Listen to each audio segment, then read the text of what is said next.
Ayo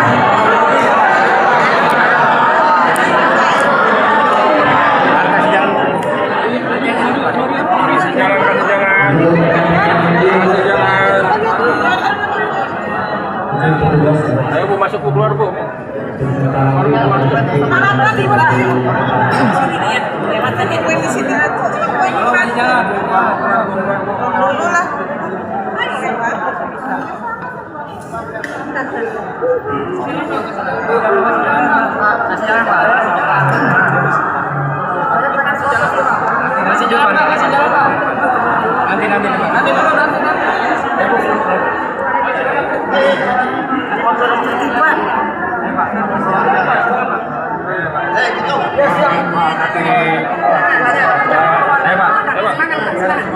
Masih jalan dulu, Bang.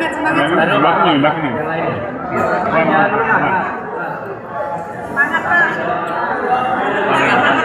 Bawa Bang. Semangat, sehat ya Pak ya. Sehat Pak.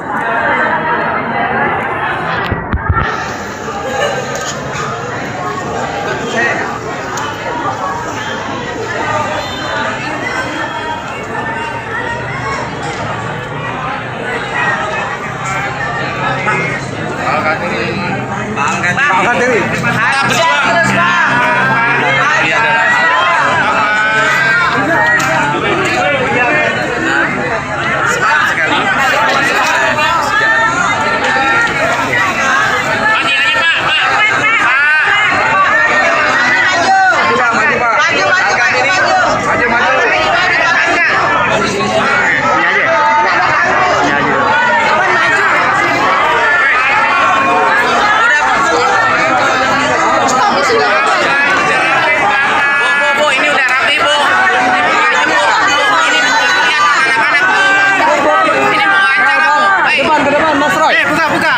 Buka. Wawancara sini.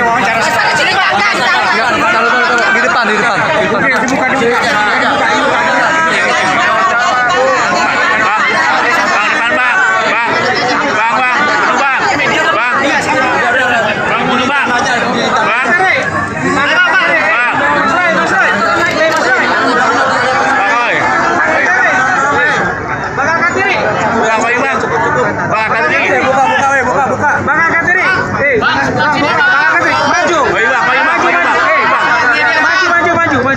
Maju ya. Tertiba maju.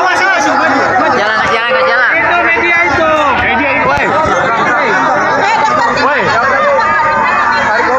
Bang. Mundur, Pak. Woi, mundur, Pak. Maju. Tertiba. Maju. Bayu Bang, keluar media Bang. Media. Jangan dia kasihan ini. Jangan lagi. Maju. Nggak dapat gambarnya. Ulang. Maju. Maju.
Bawa siapa?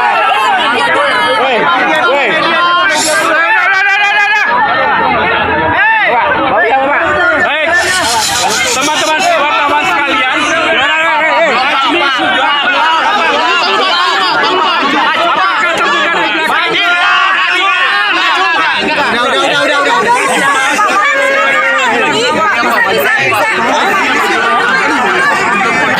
Cuman yang bukan wartawan mengganggu banget, Pak. Bawa orang. Yang bukan wartawan nih mengganggu dulu. Bawa siapa? Bawa siapa? teman-teman yang bukan wartawan, mohon sementara jangan masuk dulu. Teman-teman,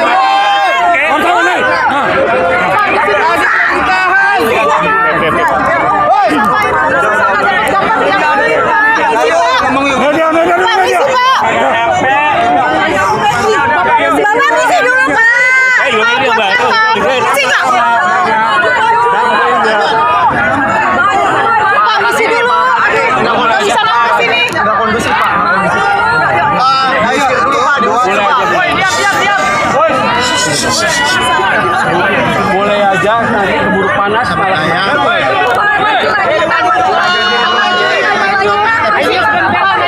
Maaf. Kami terpaksa aspiratif.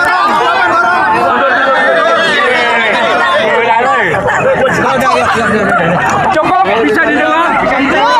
Bisa didengar? Ada yang maju, ada yang maju. Oke deh. Oke, wartawan diam dulu. Diam semua. Wawancara, silakan. Ya, wawancara.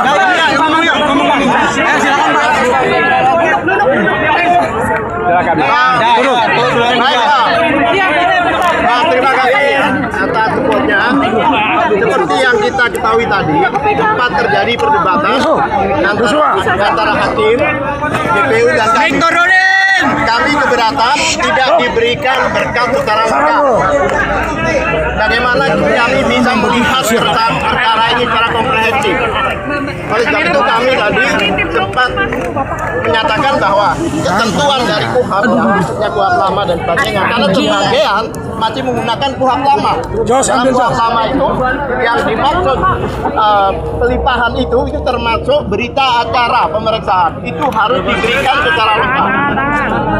Tetapi faktanya tidak mau memberikan. Oleh sebab itu kita bertanya, ada apa ini? Kok disembunyikan?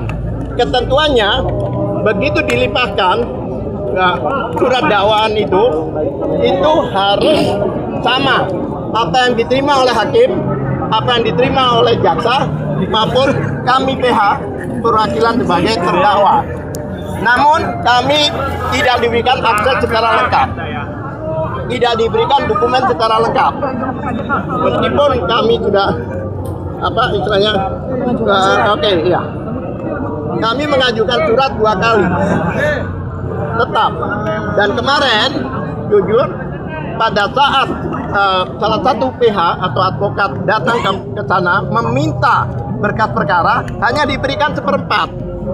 Padahal yang kami ketahui itu 1,5 meter itu berkas.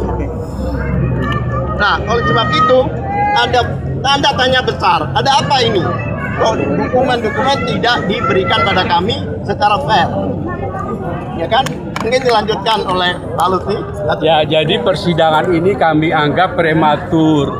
Mengapa? Karena ketidaklengkapan dari dokumen yang harusnya diserahkan kepada tersangka, bukan terdakwa ya, tersangka pada waktu sebelum menjadi terdakwa itu harusnya sudah selesai dahulu, baru boleh dilimpahkan ke pengadilan. Ya, dengan demikian kami pun bisa menyiapkan segala sesuatunya, termasuk menyampaikan akan mengajukan perlawanan atau tidak di persidangan ini harusnya.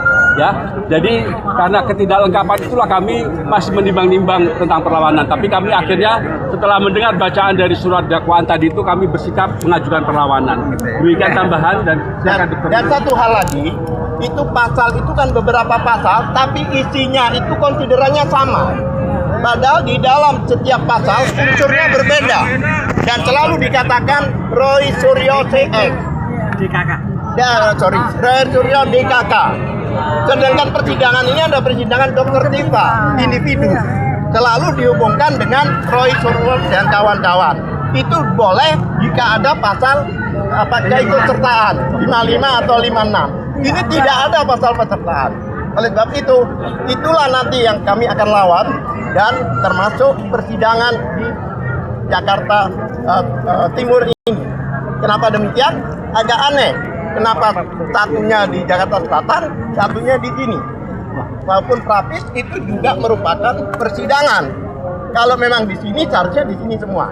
Itulah salah satu nanti di dalam perlawanan kita. Silakan. Ya, baik ya. Jadi ada 3 hal yang paling utama, paling pokok di dalam dakwaan yang tadi dibacakan ya. Pertama adalah berkaitan dengan ilmu saya. Ilmu morfologi yang memang sudah saya sampaikan di dalam Ainus 29 April 2020. Saya diundang sebagai ahli, di mana di situ saya memberikan penjelasan tentang bagaimana saya melihat dari dokumen yang beredar atau benda digital yang beredar di internet, yang banyak orang mengatakan itu sebagai ijazah Joko Widodo. Di situ saya menyoroti hanya satu hal yang menjadi domain saya, yaitu foto, ya. Karena itu saya menggunakan ilmu saya, anatomi morfologi, untuk memberikan penjelasan, ya. Kalau memang penjelasan ini harus dikomparasikan dengan ijazah asli, maka munculkan ijazah asli itu, ya. Sebab yang saya lakukan observasi itu adalah benda digital yang beredar di internet. Kita sama-sama tidak tahu apakah itu dokumen milik Joko Widodo, ya. Pertama itu, dan jelas bahwa tadi disampaikan, ya, walaupun oleh Joko Widodo saya dituduh dengan pasal besar, ya, yang memang niatnya mau memenjarakan saya bertahun-tahun, yaitu pasal 32 dan 35, yang itu isinya adalah Undang-Undang ITE yang berisikan dakwaan manipulasi terhadap dokumen milik orang lain atau melakukan manipulasi atau edit agar dokumen palsu menjadi asli. Itu ternyata di dalam dakwaan tadi hanya dikatakan bahwa dasar saya dituduh pasal 3235 itu adalah lisan saya ketika saya menyampaikan tentang ilmu saya. Jadi betul-betul definitif. Ya, di situ di dalam dakwaan itu sama sekali tidak ditunjukkan, ya, dinyatakan di mana saya melakukan manipulasi. Yang dipakai itu adalah lisan saya, lisan udah jelas. Jadi itu pasal yang betul-betul sangat sembarangan, gitu ya. Ya, jadi pertama adalah kalau foto, saya dengan senang hati akan memberikan penjelasan sejelas-jelasnya di persidangan. Ya, dan foto itu saya tidak lakukan manipulasi sama sekali, ya. Jadi intinya nih di dalam surat dakwaan yang tebal sekali itu, intinya yang dipermasalahkan, yang kemudian Pak Joko Widodo itu mengatakan bahwa saya itu telah menghina sehina-hinanya dan merendahkan serendah-rendahnya, itu adalah ketika saya membicarakan tentang benda digital yang beredar. Ya, benda digital yang beredar di internet yang kita semua tuh melihat, ya. Dan saya juga memberikan penjelasan secara keilmuan saya, ya, sesuai kompetensi saya sebagai dokter. Jadi pasal ini semua itu tidak ada relevansinya dengan saya. Nah, adapun tuduhan yang rendah, ya, artinya yang tuduhan yang bulanan tahunan, yaitu yang berkaitan dengan pasal pencemaran nama baik dan fitnah, ya, itu tolong dibuktikan dulu. Di mana saya melakukan pencemaran nama baik, di mana saya melakukan fitnah. Karena yang saya bicarakan, yang menjadi objek kajian saya, yang menjadi objek observasi saya itu benda digital yang beredar di internet. Ya, jadi bagaimana caranya agar Pak Joko Widodo itu membuktikan bahwa saya melakukan pencemaran nama baik, bahwa saya telah memfitnah, maka Pak Joko Widodo wajib untuk menunjukkan ijazah aslinya, bukan di sidang, bukan hanya di sidang, tapi juga di publik. Oleh karena itu, karena ini adalah delik aduan juga, pencemaran nama baik dan fitnah, maka Pak Joko Widodo mutlak wajib hukumnya hadir di persidangan. Tidak melalui mekanisme seperti yang disampaikan oleh para advokatnya, ya. Demikian ya. Jadi saya akan sangat percaya diri untuk memberikan penjelasan tidak hanya di sidang, tapi juga kepada seluruh masyarakat Indonesia. Dan ini alhamdulillah juga ada beberapa media internasional, ya. Ini menjadi bukan hanya sekedar publik Indonesia domain, tapi ini menjadi international domain. Jadi hati-hati kepada semua pihak, termasuk kepada jaksa, termasuk kepada hakim. Karena tadi jaksa seakan-akan ingin menyembunyikan berkas perkara, berita acara pemeriksaan. Mereka nekat, ngeyel, tidak mau memberikan BAP kepada kami. Padahal itu secara undang-undang itu penting sekali. Silakan Ya, jadi yang namanya berkas perkara itu istilah yang selama ini sudah digunakan dalam KUHP yang lama, yang mana itu bermakna berita acara dan daftar alat bukti yang diajukan. Bukan barang buktinya, tapi daftarnya itu disampaikan kepada kami. Itu sudah berlangsung puluhan tahun. Mengapa baru tadi dipertanyakan seolah-olah jaksa ini baru saja praktek di pengadilan begitulah? Ya tidak profesional. Terima kasih. Terima kasih, Pak. Tersangka lain yang bisa dijadikan tersangka pada kasus ini, Bu ya? Ya itu wilayah dari hakim, wilayah hakim. Terima kasih. Sudah?